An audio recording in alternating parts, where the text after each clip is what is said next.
You're going to have high amplitudes of energy in the nervous system. We've measured this. Now, not a little bit of energy, not a lot of energy. I'm talking about a supernatural amount of energy, like hundreds of standard deviations outside of normal. That person's having an arousal.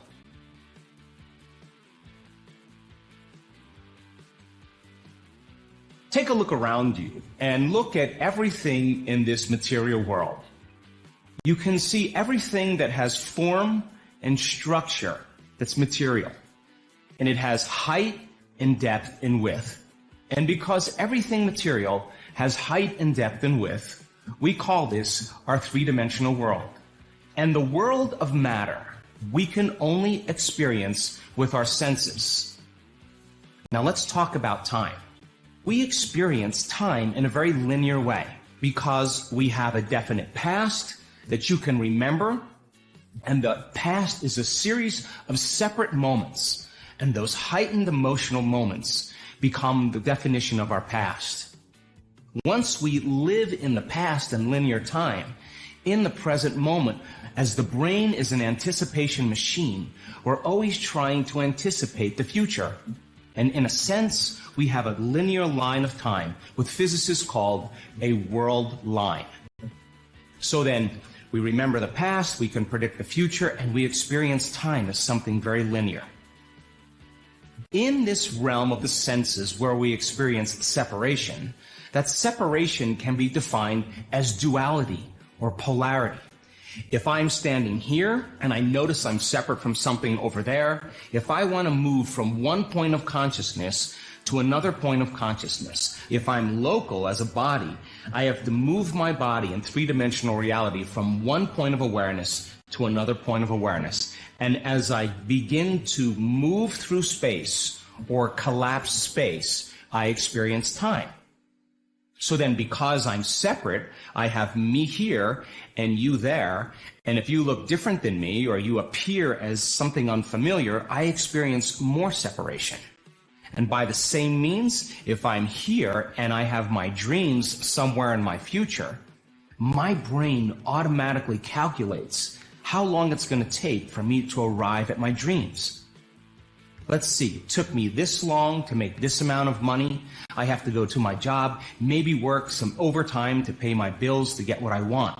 And so as we begin to set goals for ourselves, we have dreams, we have visions of our future. The way that we get them is we move our material body through space. And it means everything takes time in this three-dimensional reality. And this is the realm of Newtonian physics.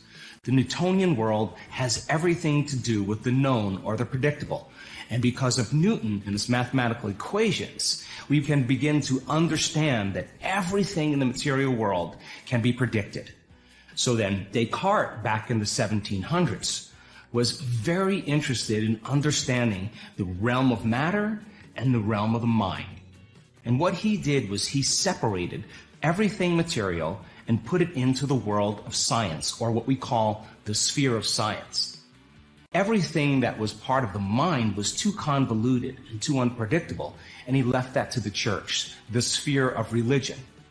As Descartes created this duality between mind and matter, when Newton came along and discovered his scientific formulas, he basically proved Descartes' theories that the outer world, the large universe, was very predictable. What's interesting about polarity and duality is we create from polarity and duality all the time. If you took away sight, hearing, smelling, tasting, and feeling, you would have no experience of the three-dimensional world. So think of your senses as something that plug you into three-dimensional reality. By the same means, when you begin to interact in your external world and you see something that you want, the fact that you notice that you don't have it creates separation. So because you don't have it, you experience polarity or duality. And the next thing we do is we start to think about or dream of getting it. And if we start to think about and dream of some future, the next thing you know, you see yourself experiencing that future. But when you come back to your senses and the object or the experience isn't there, we experience more separation. Now throw in the hormones of stress, The hormones of stress heighten the senses and cause us to focus more on the material world. Then we always try to force outcomes, control outcomes, predict outcomes, fight for outcomes, manipulate outcomes. So then if you want to get what you want faster, what you're going to do is to move from one point of consciousness into your future, your dream, another point of awareness. And what most people do is they move faster. So if they think that they're moving faster through space, that it'll take less time. People are rushing all the time in a program into a future and never enjoying the moment. So this world of the senses is where you develop your personality, your identity. And that personality and identity is basically the memory bank of your neocortex, the known self. Now, if we are going to create from the field instead of from matter, then we have to dissociate from everything known in this three-dimensional world. And when we begin to dissociate from everything material in this three-dimensional reality, and we begin in the meditative process to close our eyes and disconnect from the environment, to get beyond our bodies and fall into the present moment and move out of that timeline of the predictable future and the familiar past, the moment we can become nobody, no one, no thing, nowhere, and no time, that is the moment we're taking our attention off of everything known. And as you continuously work for that present moment and open your awareness, as you keep doing that and sensing space, sensing energy, sensing nothing material, the act of opening your awareness begins to slow your brainwaves down in your thinking neocortex. And if you're not thinking about your back pain, you're not thinking about your problems, you're not thinking about your coworkers, you're not thinking about all the errands you need to run, you're not thinking about your cell phone, if you're no longer activating those circuits in your brain, as you suppress this neocortex, the memory bank of your identity, you move from beta brainwave patterns to alpha brainwave patterns. And as the brain starts to integrate, as the brain starts to become more coherent, and as the heart starts to resonate in more balance, all of a sudden now, your brain slows down into low alpha and ultimately into theta. And in theta, there's very little activity in your thinking brain. And in a sense, the door between the conscious mind and the subconscious mind is wide open. And you are conscious in your subconscious mind.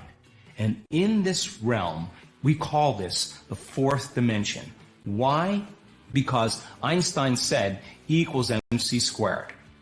When you take matter and you bring it up to the speed of light, it's going to turn into energy. So the ceiling of this three-dimensional reality is the speed of light.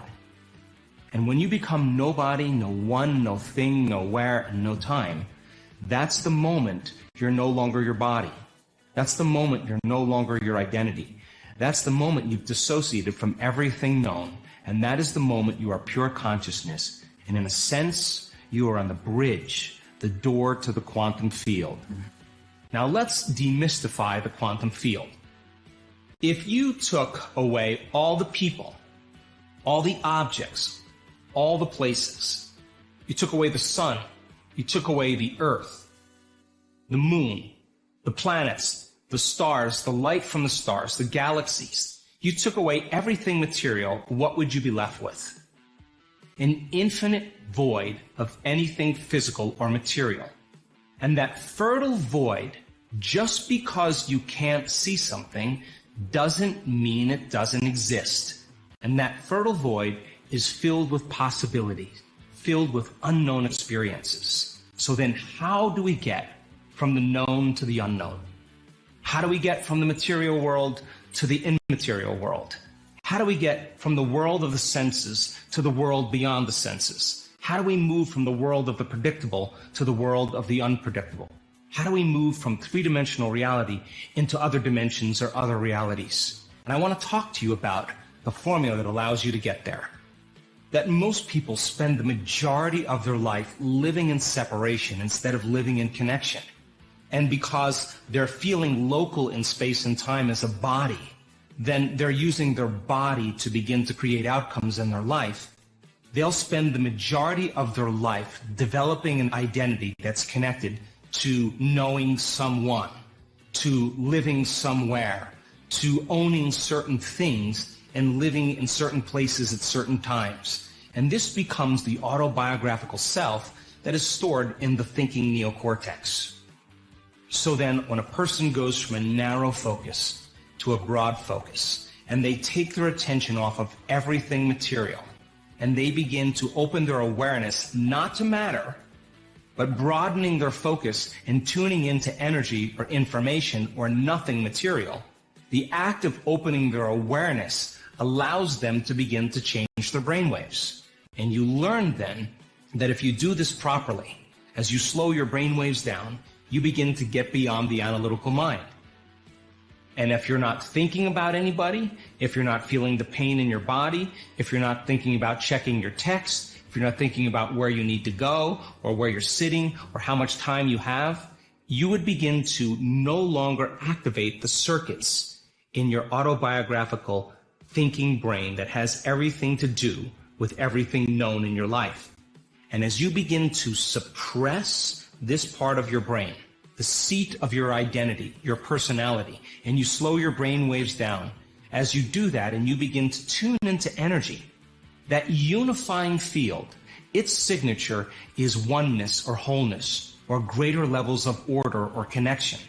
And as you begin to become aware of it and put your attention on it, and as you begin to sense the vastness of that empty void, as you begin to focus on nothing but energy, if you can begin to keep your attention on it, it will begin to create more order or more coherence in your brain. So not only do you change your brain waves, but as you learned, you create more order and more coherence because the brain's attention is on something that's highly orderly. And we could say that the moment you take your attention off your body, you go from a somebody to a nobody.